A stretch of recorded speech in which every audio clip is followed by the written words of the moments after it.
예, 오늘도 예수님의 기도입니다. 요한복음 17장 18절에 아버지께서 나를 세상에 보내신 것 같이 나도 저희를 세상에 보내었나이다 라는 말씀이 뜻하는 의미를 나누겠는데요. 우리가 예수를 믿은 이후에 곧 우리를 천국으로 우리를 불러가시지 않는 이유를 본문에서 밝히고 있습니다. 우리는 세상에 보냄을 받은 사람들입니다. 그래서 우리의 인생은 우리의 것이 아니라 물론 우리를 위해서만 하지 않고 우리를 보내신 하나님의 그 뜻과 목적과 계획 속에 있음을 밝혀주고 있습니다. 그래서 아버지께서 예수를 이 세상에 보내신 것 같이 라는 그 말이 갖는 뜻이 도대체 어떤 것이냐? 우리는 세상에 어떻게 보냄을 받았고 왜? 무엇을 위해서 보냄을 받았느냐 하는 것에 대해서 좀 더 명확한 확신이 있어야 된다고 믿습니다. 자, 우리를 이 세상에 보냄을 받은 우리가 어떤 존재냐 하는 것은 그것은 우리가 하나님의 형상으로, 그러니까 그리스도 안에서 하나님의 형상으로서의 첫째 인격, 창조성, 지성을 지니고 있다는 뜻입니다. 하나님의 인격과 하나님의 창조성과 하나님의 지성을 가지고 있다는 뜻인데요. 여기서 인격이라는 것은 자기 의식적인 자기 결정력을 얘기합니다. 그 속에는 사회성, 도덕성이 있는데 사회성이라는 것은 인간과의 교제와 관계를 의미하고요. 도덕성이라는 것은 우리 속에 선악을 분별하는 그런 인식하는 능력이 있다는 것입니다. 그리고 이 창조성이라는 것은 하나님의 그 초월성, 무한하신 그 초월성, 그 창조성을 반영하는 것이 우리 속에 있다는 이런 뜻입니다. 그리고 이 지성이라는 것은 요한복음 1장 9절에 참빛, 각 사람에게 비치는 빛이라고 말씀하고 있습니다. 이 말씀이라는 것은 헬라 원어로 로고스인데 우리가 그 로직, 논리라는 단어가 거기서 파생되었습니다. 그렇기 때문에 하나님의 지성은 우리의 지성의 기초다, 그 본질이다, 그 본성이다 이렇게 이해하셔야 합니다. 인간의식의 모든 기초는 창조주 하나님의 성품이다 이런 뜻입니다. 자, 신앙의 가장 깊은 깊숙한 밑바닥까지 체험한 욥의 고백이 시편 8편 4절에 나옵니다. 사람이 무엇이간데 주께서 저를 생각하시며 인자가 무엇이간데 주께서 저를 권고하시나이까 이렇게 말씀하시고 난 다음에 5절 6절에 뭐라고 나오냐면 결정적으로 저를 하나님보다 조금 못하게 하시고 영화와 종기로 관을 씌우셨나이다. 주의 손으로 만드신 것을 다스리게 하시고 해서 7절 8절의 모든 우양과 들짐승과 새와 물고기 등 그런 것을 다스리게 하시고 만물을 그 발 아래에 두셨다 이렇게 말씀하고 있습니다. 그러고 난 다음에 9절에 여호와여 우리 주의 이름이 어찌 그리 아름다운지요 이렇게 찬송하고 있습니다. 이제 신약에 와가지고는 히브리서 1장 13절에 비슷한 말씀이 나오죠. 모든 천사들은 누리는 영으로서 구원 얻은 우리 후사들을 위해서 섬기라고 보내심이 아니냐 이렇게 인간의 그 존엄성을 강조하고 있는 대목이 나옵니다. 인간은 하나님의 형상으로 창조되었으므로 지금 얘기한 인격이나 창조성이나 지성, 사회성, 도덕성 그 모든 것들을 우리 속에 지니고 있다. 우리 안에 내재되어 있다. 이런 뜻입니다. 이 하나님의 인격, 창조성, 지성 같은 것들은 그 속에 있는 핵심 문구가 뭡니까? 하나님의 형상입니다. 이 개념은 창세기 1장 26절, 27절, 그 다음에 5장 3절, 9장 6절에 동일하게 나옵니다. 하나님이 이르시되 우리의 형상을 따라 우리의 모양대로 우리가 사람을 만들고 성부, 성자, 성령, 삼위의 형상과 모양대로 우리를 만드셨답니다. 그리고 그들로 모든 바다와 물고기와 하늘의 새와 가축과 온 땅과 땅에 있는 모든 것을 다스리게 하자 하시고, 하나님이 자기 형상 곧 하나님의 형상대로 사람을 창조하실 때 남자와 여자로 창조하시고, 이렇게 말씀하고 있습니다. 사람이 하나님의 형상으로 지음을 받았다는 것은 우리가 그리스도 안에서 하나님과 유사하다는 뜻입니다. 우리가 어떤 극한 상황에 빠졌을 때 외에는, 말하자면 죽음 직전에 기아에 빠져있다거나 이런 경우를 빼놓고는 우리는 하나님과 동일한 형상을 내재되어 있는 것을 우리가 발휘할 수 있다 이겁니다. 요약하면 사람은 인격을 지니고 있으며 우리가 사는 이 대우주를 초월할 수 있습니다. 영적으로. 즉 인간이 내가 사는 이 우주에 관해서 이 우주의 비밀을 알 수 있으며, 또한 인간의 역사와 모든 우주적 사건의 과정을 변화시키는 데 중대한 행동을 할 수 있다는 뜻입니다. 우리는 결론을 말하자면 하나님이 창조하신 우주의 모든 운행과 체계는 우리가 그리스도 안에서 사람은 우리의 제조 중에 활짝 열려 있다 이런 뜻입니다. 하나님은 우리의 궁극적인 갈망을 어떻게 채워주실까요? 하나님은 매우 다양한 방법으로 채워주십니다. 그리스도 안에서 우리의 본성에, 그리스도 안에 있는 본성이죠.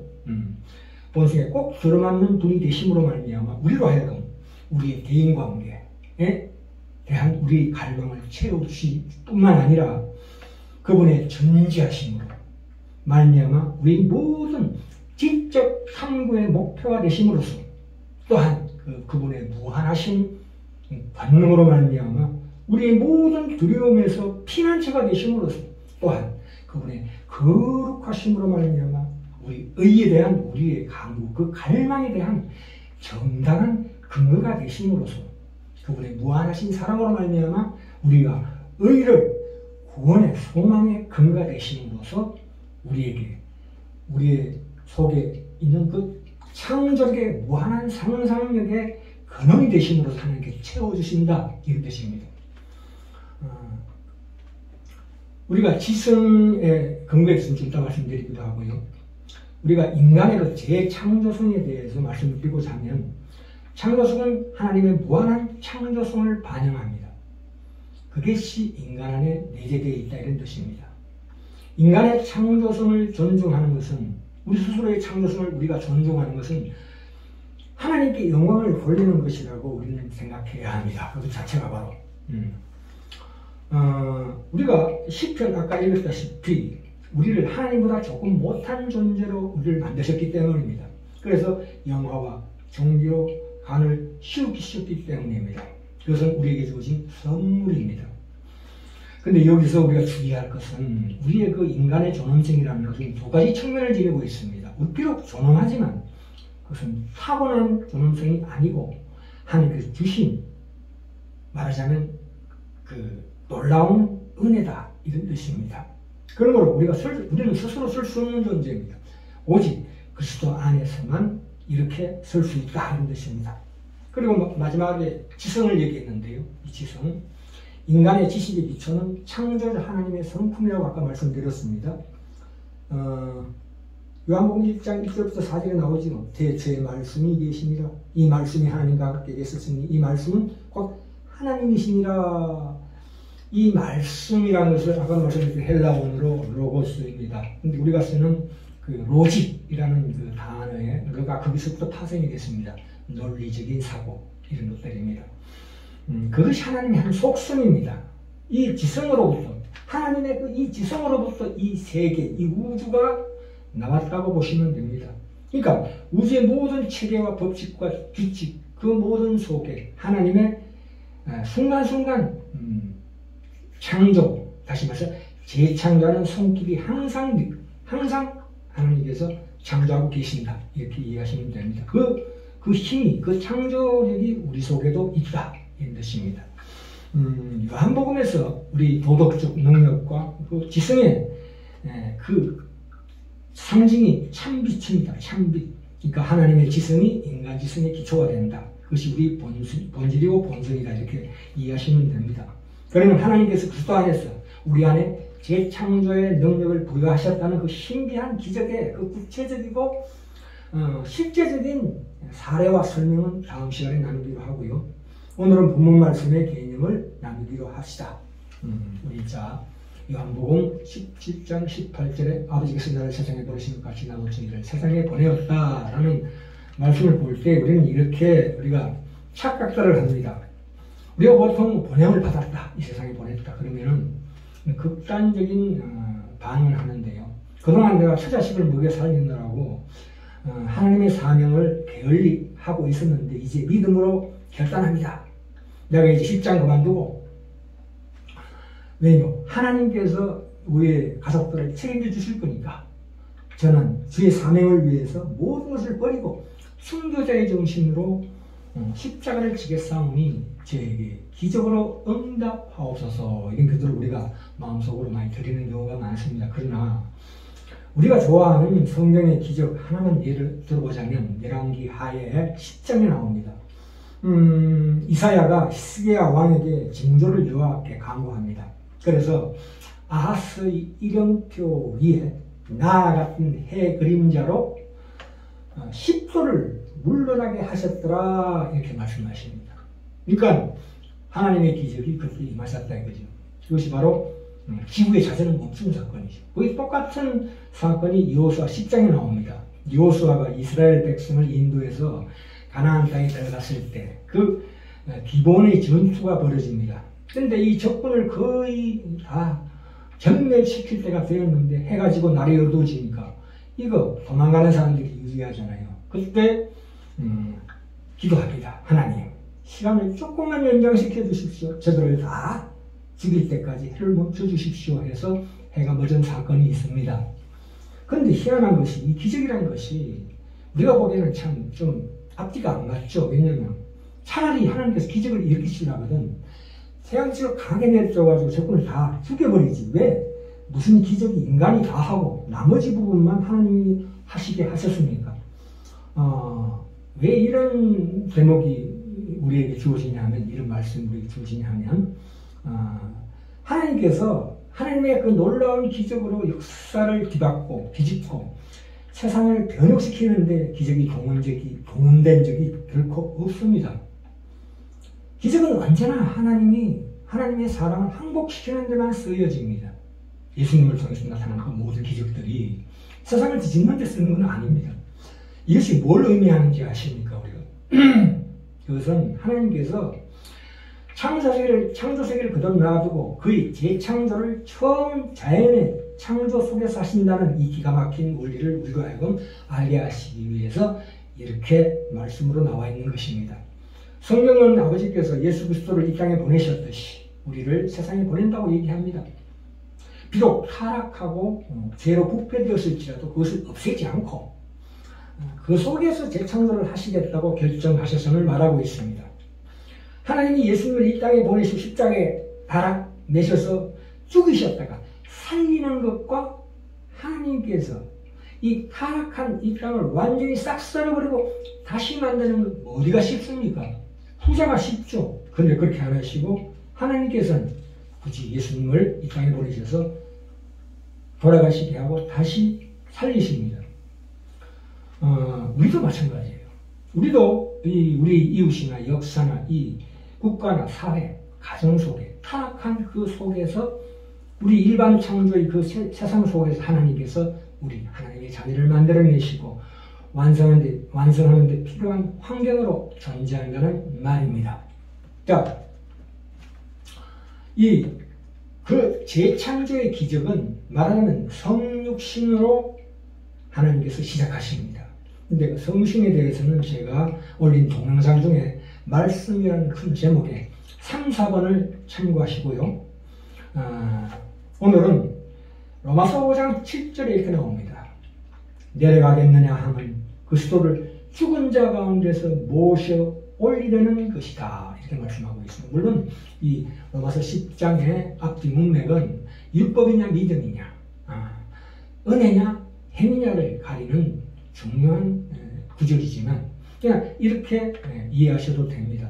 하나님은 예수님을 이 땅에 내려보내실 때 다시 올라가시게 하기 위해서 내리십니다.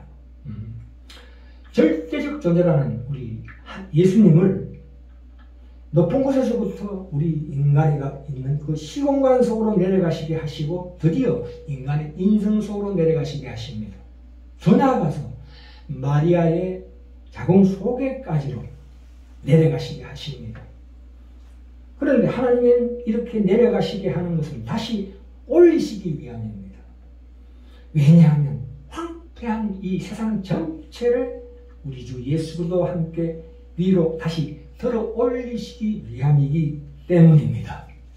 우리가 이런 하강과 재상선의 패턴은 식물 생명의 패턴에서도 발견하게 되는데요.